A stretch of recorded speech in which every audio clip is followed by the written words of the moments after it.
On the matter of private member statements, call the member for Maitland. Thank you, Mr Temporary Speaker. I wish to bring to your attention and the attention of this House the concerns of my constituents who live in the vicinity of the former Truegain or Australian Waste Oil Refineries treatment plant in Kyle Street, Rutherford, which had its licence for the discharge of trade waste into the sewer system suspended in March 2016 due to the detection of wastewater containing perfluorinated compounds, PFOS or PFOA or PFAS, in its discharge. On Wednesday, the 23rd of May, via media release from the Minister of Environment this year, the Minister advised that she had directed the EPA to oversee the clean-up using a contractor due to waste oil, other chemicals and high-level PFAS contamination in liquid waste being on site. A selective tender process is being undertaken and closes on the 14th of June 2018. In the Minister's media release, the Acting Chair and CEO of the EPA is quoted as having said that the EPA is also investigating other sources of PFAS contamination within the Stony Creek catchment, including a number of premises within the Rutherford Industrial Estate. I ask this House, Mr Speaker, why has the Minister not consulted with me on this issue? I, as the locally elected member of this electorate, should not have to read in the newspaper or in a media release about potential contamination and clean-up arrangements in my area. It gives me no faith that the people who have been said to have been contacted by the EPA have in actual fact been contacted, and I'm aware that there are livestock grazing both near Stony and Swampy Creeks near Tullara. Can the Minister assure me that the owners have been notified of the risks? I'm concerned by the EPA's advice that residents downstream of the Rutherford Industrial Estate should avoid using water from Stony Creek and Swamp Creek for livestock or domestic purposes, because even now there are cattle grazing in that very area.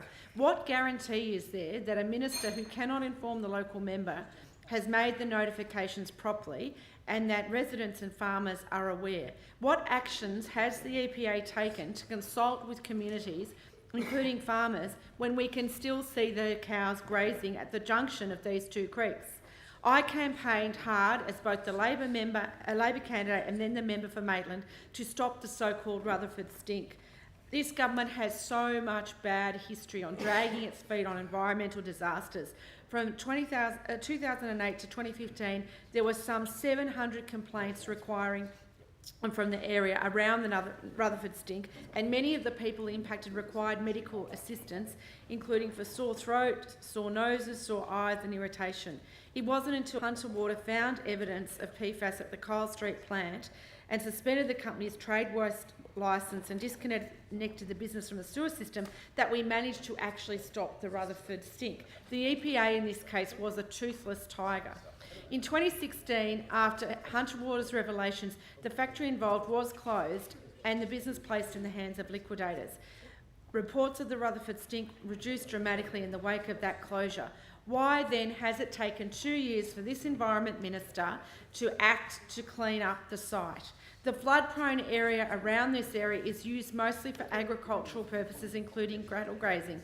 Why has it taken 2 years for the government to act on this? I challenge the Minister to explain what information her department has provided to downstream residents and graziers about the presence of PFAS in the waterways and why my office has not been informed about such a serious issue.